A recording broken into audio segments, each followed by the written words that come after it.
Hello everyone, thanks for watching this video.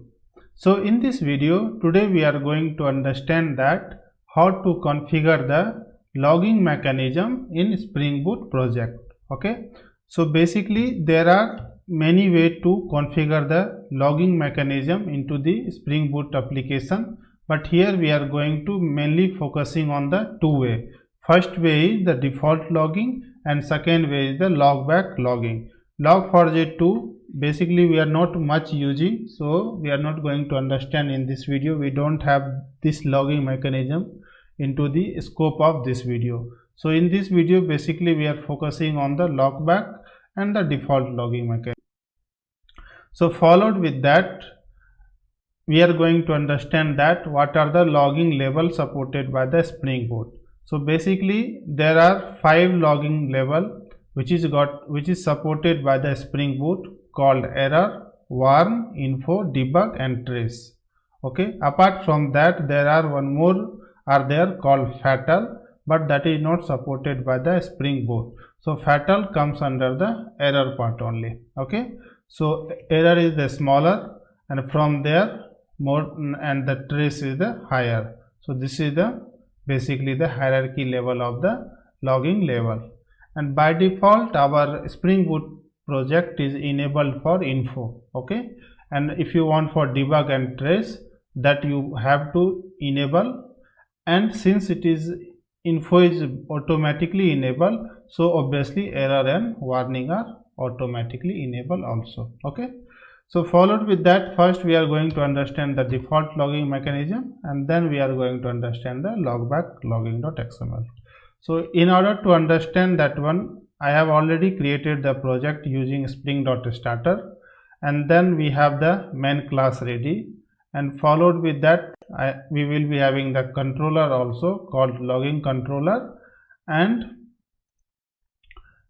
we have the application.properties file. So all files are basically blank, it doesn't contain any code for now. Okay, so we are going to write the code here. Okay, so first thing is that we will be having the controller. So this controller basically I want to have the some logging message that is responsible to print. Not much business logic, just some logging mechanism. Okay, so for that we are going to create one method called public string get logs. Okay, and this is since returning the string, so return something like welcome to API Pothi. Okay, good. Now here we are going to print some basic log label. So prior to that obviously we are going to map this one as a request mapping, and then request mapping I want any request to be handled. So I don't want to be specific with the any URI. Okay, so as I told you, here we are going to understand the default logging mechanism which is supported by the Spring Boot project, and then we are going to understand how basically it is getting supported. Okay, so first of all we will be having one interface called logger factory, one class, sorry, logger factory. Inside that we will be having one method called get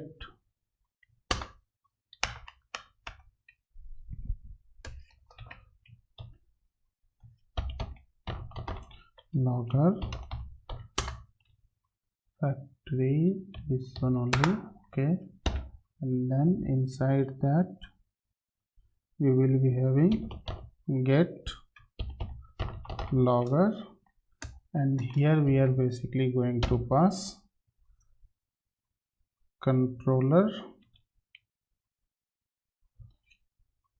dot class. Okay, and that is also now I am saving into the logger, and which is again the type of logger. Okay, So till now looks good, and it is for log4j. Basically it is the interface of log4j. Okay, so till now good, no error. And since this is the logger, so basically we are writing private final and static. Okay, so this is the basic way to write the logging. Okay, so with this logger object here I am going to print some log. First log is error, saying that I am error. Okay, and then second one is that warning. Okay, saying that I am warning, and then obviously logger dot info, and then I am info. Okay, and then logger dot after info what will be the debug. So I am just maintaining the order also. I am debug, and logger dot last one is that trace, TRACE, this one. So saying that I am trace. Fine. So basically if you will run this code, so I just wanted to run, right click, run as Java application. Okay, so it is running on the port 8080. Okay, so good. So I am going to hit the service called 8080. Okay, so just coming to the console. So if you see console, I am able to print the error whatever that logging controller has, but we have printed I think almost 5. Okay, but here we are only able to see 3. Okay, so the reason is, as I already told you, by default Spring Boot is enabling up to info. Okay, so up to info we are able to print. Since debug and trace are not automatically enabled, so it is not printing the debug and trace. Okay, so to print the debug and trace we have to enable. So if we will enable till trace, meaning that we will cover all, since trace is the highest level. Okay, so in order to enable this one, we have to go to the application.properties file. For now I want to stop this one, and application.properties file we will be having some property called logging, LOGGING, logging dot level dot root equal to. So by default it is info, and we can have trace. Okay, trace is the highest level, LOGGING level. Okay, spelling is correct. Okay, so if you will run, just see the console first, how fastly it will print the log. See, what are the log it is getting printed. Since we have enabled the trace, which is the highest level, so what are the internal log also, that is also getting printed. So this is basically very huge amount of log is getting printed, and some of the log we really don't need. Actually these are all logs we basically don't need. Okay, so what are the things we need, that only we are going to print. But since we are enabling the trace, so it is printing you all the log. Okay, so for that,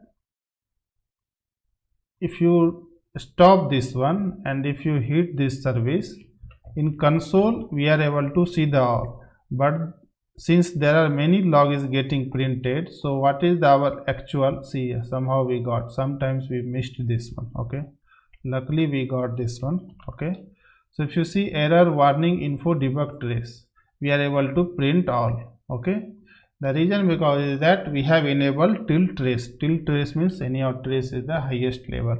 So we are able to print. Prior to that, since by default info is enabled, so error, warning and info only we are able to see. We are not able to see the debug and trace. Since we enable now trace, so we are able to see the all 5 level. So we are good till now. Okay. Now since we have enabled the trace and trace is printing many logs, though we don't need these are our logs, but still we need to print the trace. Okay. So we have the another way to do that. Since if you enable something like that, it will print your internal log also, which is used by the Spring Boot internal API. Okay, and obviously we don't need all those things. But if we need the trace on our application level, obviously we can have it. So for that we are going to have this one, and our application top package is this one. Okay, so if you copy this top package and after level if you print this one, okay, so it will scan your all the child package also. You need not to mention explicitly. So logging label, instead of root we are going to give the package name, top package name, and here we are going to enable the trace. Okay, and this is for our application, means whatever we have coded. And for Spring, if you enable trace, obviously it is going to generate the more log. So for that we are going to enable the info. So as I already told you, info is the by default enable. If you enable, that is also fine. If you want to enable, that is also fine. But for application level I need the info, and for my coding level I need the trace. Okay, application level in the sense of Spring Boot application. Okay, so if you run, right click, run as Java application.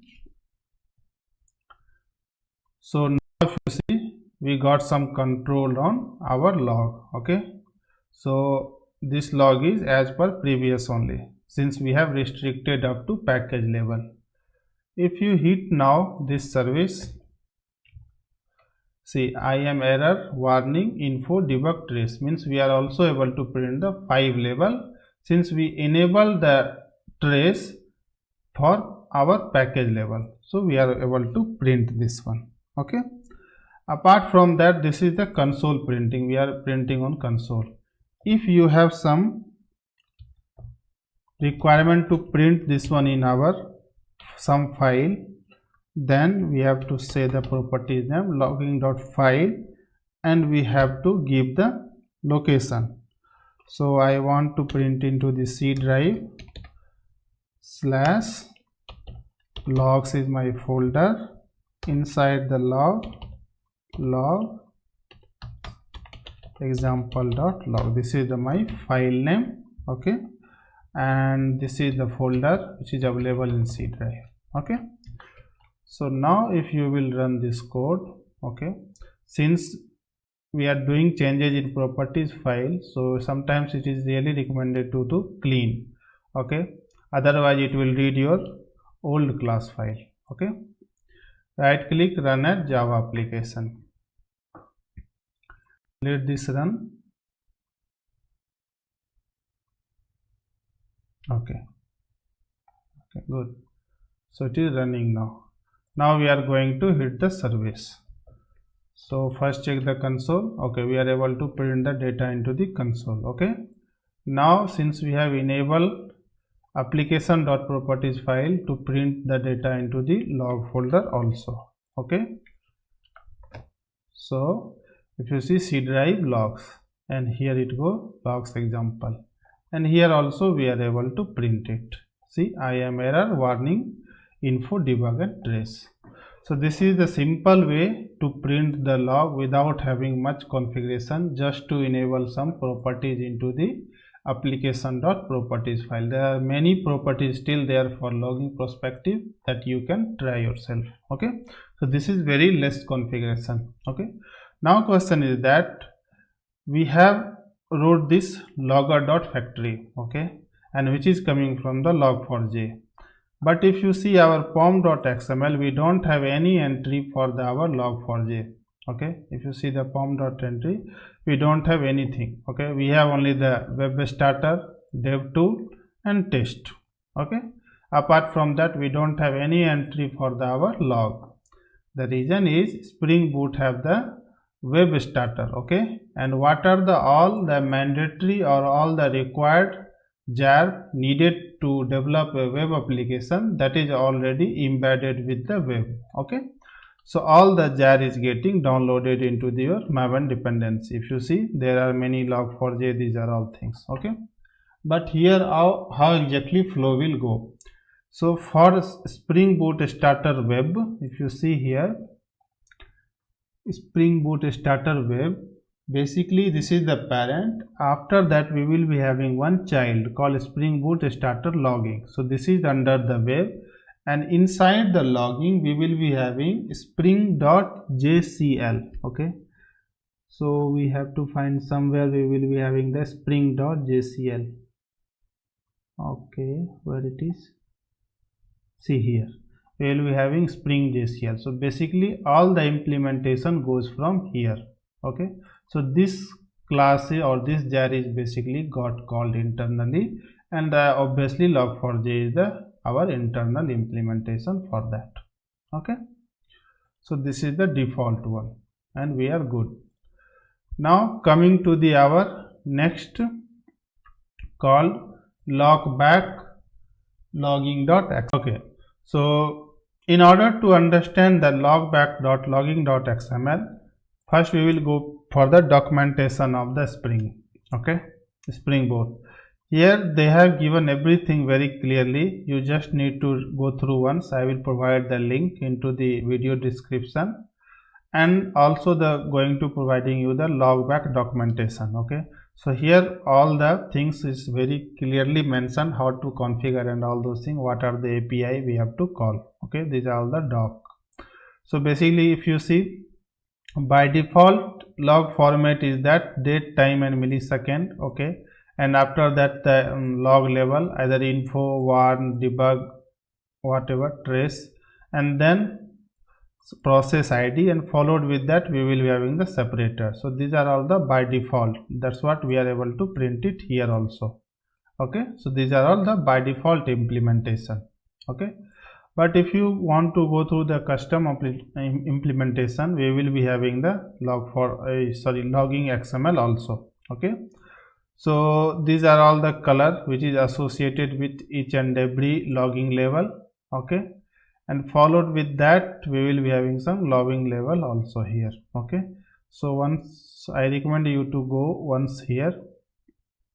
Okay, now coming to the our logback.xml. Okay, so if you see, if you write logback happen spring.xml, this is for SQL, this is for Groovy, and this is for Groovy.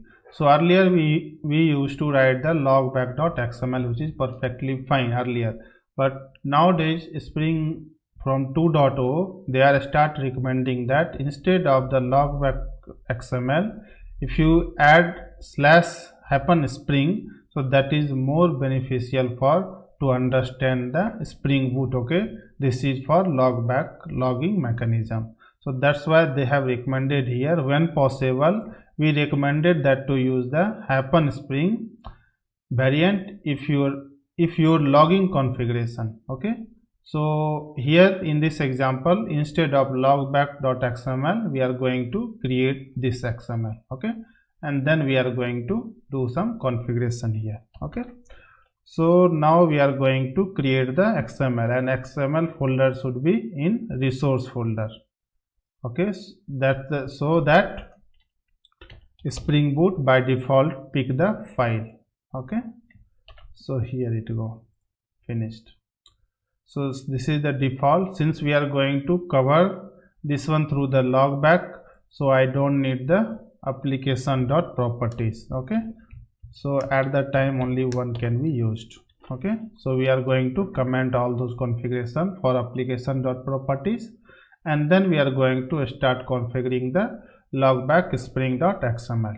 Here I have already created the XML that we are going to use. XML is very straight and forward. You can customize, depends upon your requirement.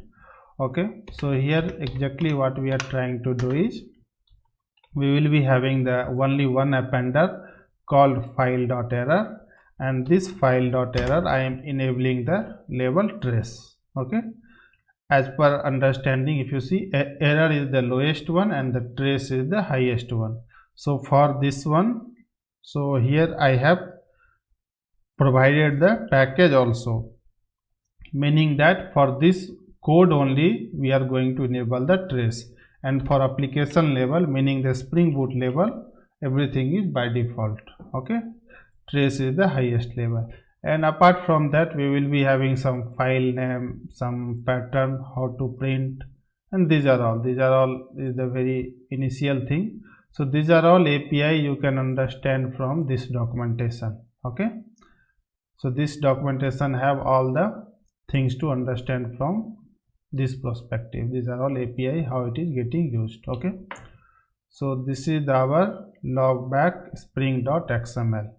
Earlier we are going to use the logback.xml. Now still also fine, but as documentation say, it will give you the problem or it won't be able to pick your all the details. So it is better to use logback happen spring.xml. Okay, so perfectly fine. Now we are going to run. Okay, run a Java application. So same way, so here we are not going to print anything on our screen console, since console is disabled as per the logback XML. So this is perfectly fine. Now we are going to hit the service here. So as soon as we are going to it, anyhow we are not printing anything on console as per this configuration. So as per this configuration, it has to create one error.log inside the log folder, something like that. Okay, so just refresh this one. So if you see, log folder is got created. Inside that we will be having error.log, and whatever the log, that is getting printed here. So here also all the level is getting printed. Reason is that we have enabled the top level, trace level, highest level. Okay, and the file name is error.log. Here it is here, and this will be when your file size is maximum 10 MB. So these are all got archive, and with this file name it is getting placed. Okay, that's what. So this is all about the logback.spring.xml. Okay, so which is perfectly fine. Okay, so third one is that log4j, that is your assignment to do, even though this is not that much important. Okay, so that's why I have skipped this one, but if you want to do, you can try. You have the documentation here, everything is mentioned very clearly. If you see, log4j mentioned clearly, and you have the documentation of logback also. Okay, yeah, thanks for watching this video.